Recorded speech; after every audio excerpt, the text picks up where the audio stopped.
What's up, everybody? I'm David Hain. Welcome to episode number 298 of the A2D From Addict to Disciple podcast.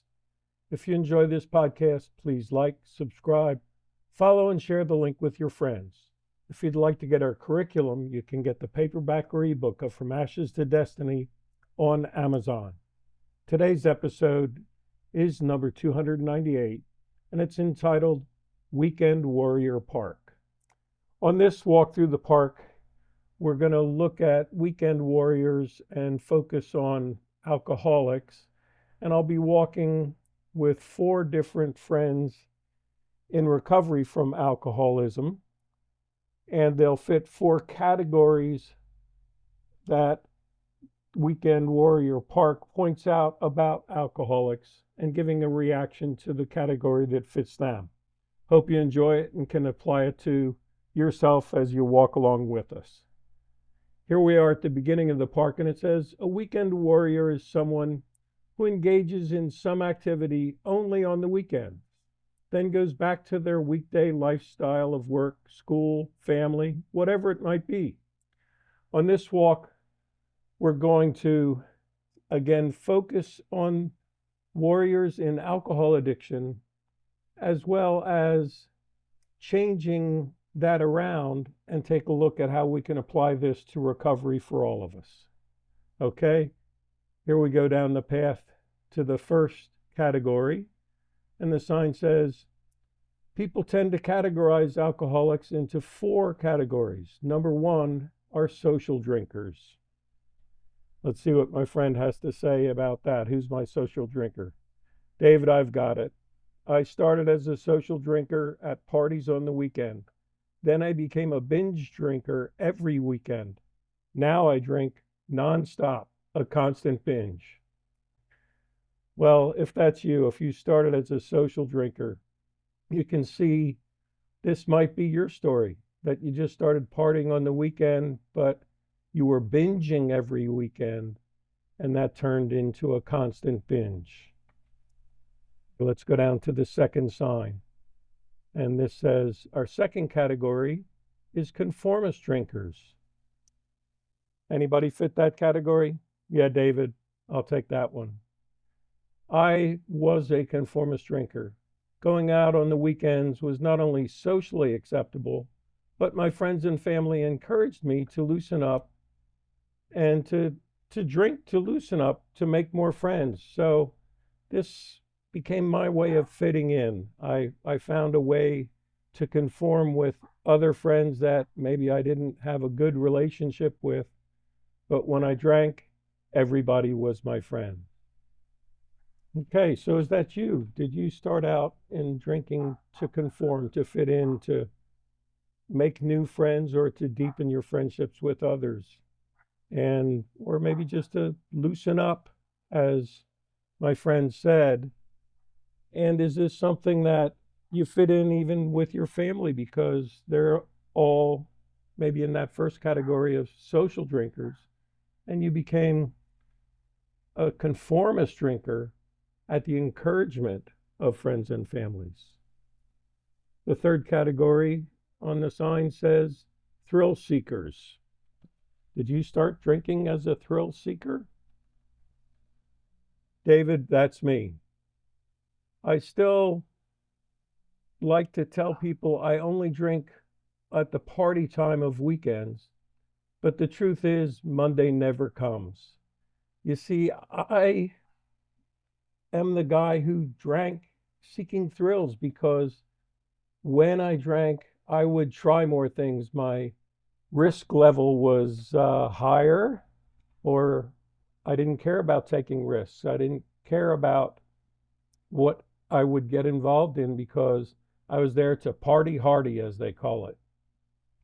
But the truth was, the weekends then stretched out, and Monday never came. Sort of like in your book, David, with the story of IOU, who said he's going to take the bus in the morning to go back to Salvation Army. Well, my bus never came either. I got caught up in the thrill seeking, and it led me into full-blown addiction. The fourth sign says copers. is the fourth and final category for this walk of alcoholics.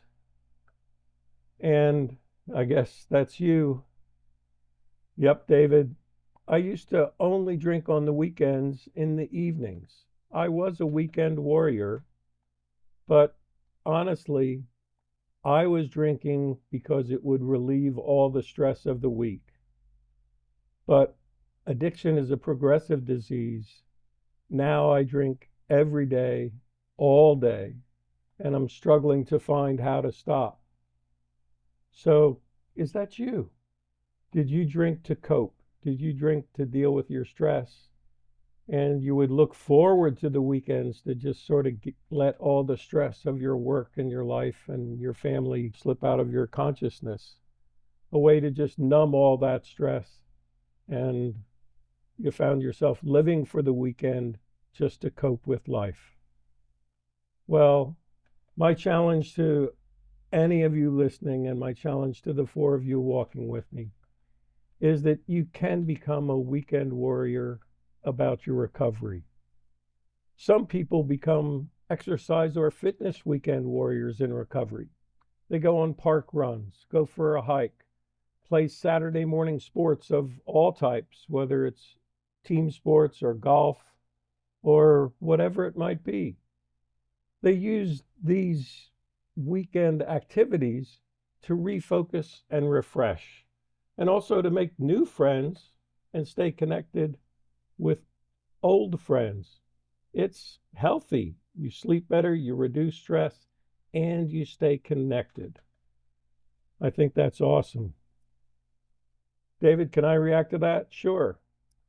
To me, the joy of the weekend is that it gives me the opportunity to reset and recharge. Yes, David, me too. I've found that in recovery, weekends are for warriors, and it gives me a place to prepare for the battle of the coming week. And it gets me refocused to battle for my peace, to battle for my dreams. I'm no longer seeking acceptance or seeking to fit in, but I know what I want to do. I know where I want to go in my recovery, and I take the opportunity to battle for my peace in recovery and to battle for my dreams that I've started to dream again for a lifetime in recovery. Wow. That reminds me of an Irish proverb which says, "A good laugh and a long sleep are the two best cures for anything." And I think we can fit that into this weekend warrior idea, because if we can get it where we're involved in activities with other people and we're socializing and we're making new friends and deepening our friendship with others, we find ourselves having a good laugh. If you're exercising and doing those park runs, you probably get a good long sleep. And these can become your new cures. You don't need to numb those things you were numbing in your alcohol addiction. A couple of other quotes they have for us as we get to the end of the park say, first one, happiness is not having to set the alarm for the next day. And that's one thing that we can all apply to the weekends. We can find happiness in that we're not setting the alarm to set up and get back to the old grind, so to speak. And we can smile because it is the weekend. And I find that personally, finding happiness in the simplest things is a perfect use of the weekend. We can do that refreshing and refocusing and just get back into the simple things. So as we close out this walk, I would say let the weekend roll in with happiness and joy. Thanks for listening to this episode of the A2D From Addict to Disciple podcast. If you were saying that's me, I was a weekend warrior, or maybe I still am, I'd encourage you to refocus and become a weekend warrior in recovery. If you'd like to message me in the link in this podcast, You can do so, or you can send me an email at davidfromatod@gmail.com, or go to my website, www.fromatod.org, and click on the contact page. The key is get connected, stay connected, and get active on your weekends for refreshing, refocusing, re-energizing, smiling, laughing, and getting tired. Keep listening to future podcast episodes, and as always, stay safe and stay resilient.